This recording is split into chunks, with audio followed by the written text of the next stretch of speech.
All right, Bob, another solid round out there today. I guess maybe just compare kind of how the first 2 days have gone out here on this golf course. No, I think it's been really good. I think it's difficult to back up a good round yesterday. Felt like I'd done that really well. The front nine, I was absolutely pretty much flawless golf. Missed a few chances, but when you keep giving yourself lots of chances, you're going to take some. So overall, a good round today and a good one yesterday. And the wind was obviously picking up there a little bit as you're kind of finishing the round. I guess what's your comfort level been out here so far? Yeah, it's different. You've not got as much room to manoeuvre it. I like to shape the ball, so off the tees are some funnels that you've got to play it through, but the golf course needs a bit of breeze, and I think it's a good test when it comes up. And yeah, I mean, the last kind of 6 holes, I felt like it was just switching around a little bit there, so it made it a bit difficult. Yes? Yeah, I'll apologize at first for eavesdropping yesterday, but I overheard some of the things you had to say about really just the decision to come to play on the PGA Tour and with the family dynamic and all that entailed. If you could go through that, please.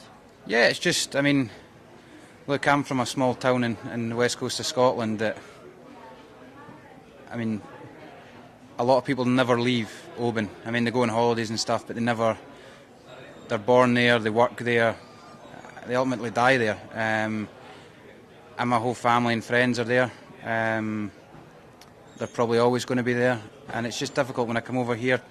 Me and my girlfriend were trying to make it home. And it's difficult when you've not got that family connection. We're giving it our best shot, but it's completely different to home life. And obviously I got home there for 3 weeks and managed to have somewhat of a normal life for 3 weeks. So I've come back out this stretch. Obviously had a good week with Thomas Dietrich in Zurich. Last week was just mad scoring, and then this week to be honest, I'm just in a good mind frame going into these few weeks.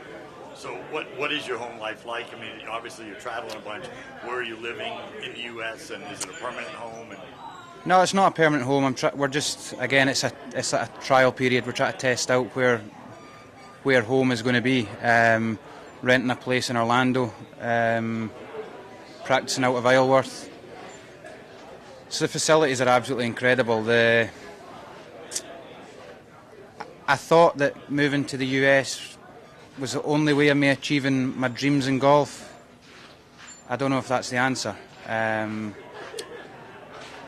feel like a happy Bob MacIntyre is a dangerous Bob MacIntyre on a golf course, and home life makes me happy. So that's why, like, I'm probably going to go home after the next couple of events. I'll go home back to Scotland rather than go to Orlando.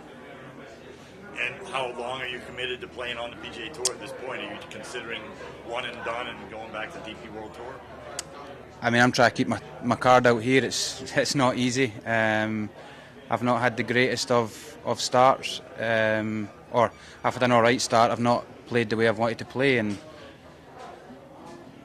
I want to be one of the best players in the world. So wherever I've got to play, I'll play. Whether it's in the US, whether it's in Europe, whether it's further afield, it doesn't faze me. I'm used to travelling.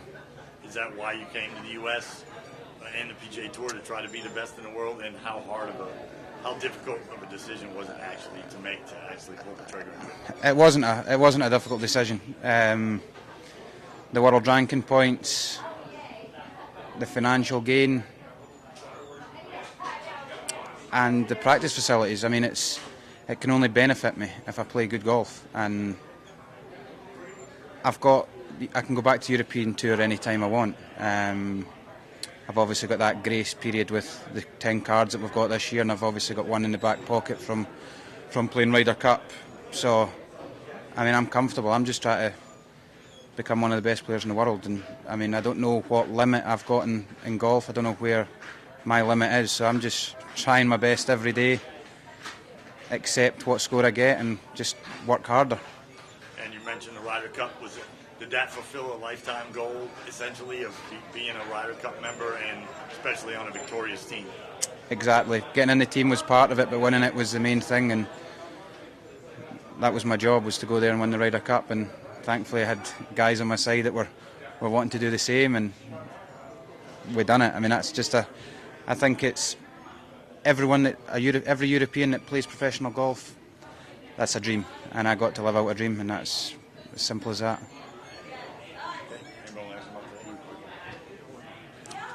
Go ahead, Greg.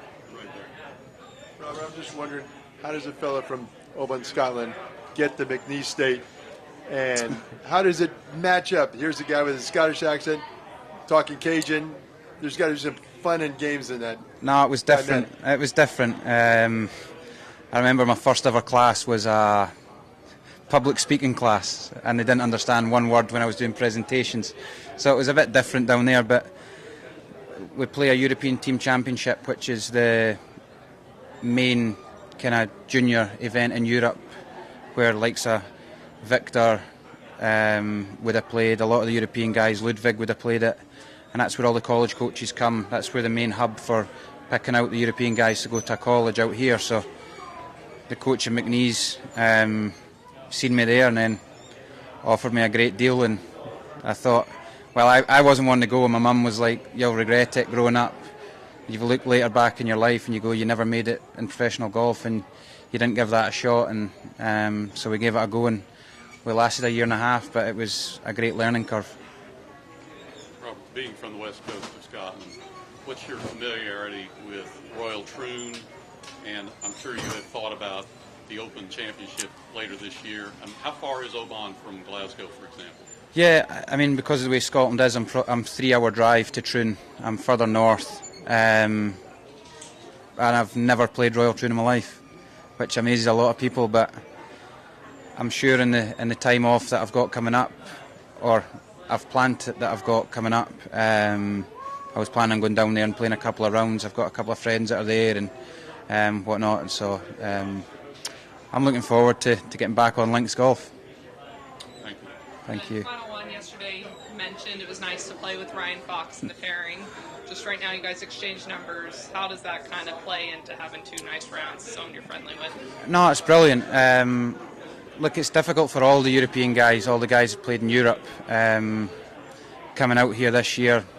Obviously, Foxy's got his family out with him. It's a completely different lifestyle in the US, and good or bad, I mean, some people love it, some people hate it, and it's just a different culture, different style of life, and it's good to have people in the same boat as you. I've struggled out here with the lifestyle.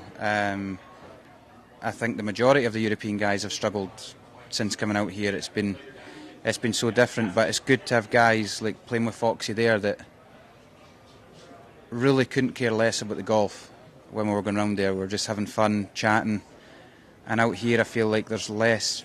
It's work. Look, we don't need to chat. No one needs to chat to you, but out there with Foxy, it felt like you're just playing golf with a mate, and Nicky's caddy was there as well, who we know well, and Scotty, my caddy. We just, when we're over the shots, it's serious, and when we're getting ready to hit the shot, it's serious, but once that ball's in the sky, who cares? Let's just go and have a laugh, and it worked well the last 2 days for both of us. Thank you, Rob.